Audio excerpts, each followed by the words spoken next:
অনুরাগের ছোঁয়াতে আসতে চলেছে অনেক বড়সড় চমক। শোনা যাচ্ছে এইবার ধারাবাহিক নিতে চলেছে অনেক বড়সড় লিপ।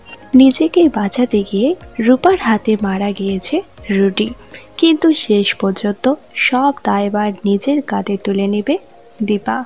আর অনিচ্ছাকৃত খুনের মামলায় ফেঁসে যাবে দীপা।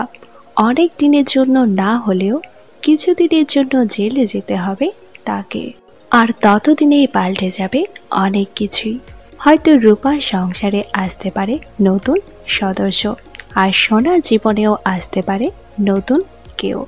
তবে সোনার বিপরীতে রুডির আবার ফিরে আসার সম্ভাবনা প্রবল, কারণ কুন্তলা শপথ দিয়েছিল আবার ফিরে আসবে সে, এবং তার বাবার মৃত্যুর প্রতিশোধ দেবে। তবে দর্শকেরা সোনার বিপরীতে আর রুডিকে দেখতে চান না। লিপের পর সোনার বিপরীতে দেখতে চান নতুন নায়ককে। লিপের পর সোনার বিপরীতে নতুন নায়ক নাকি রুডি, কাকে দেখতে চান তা নিচে অবশ্যই কমেন্ট করে জানান।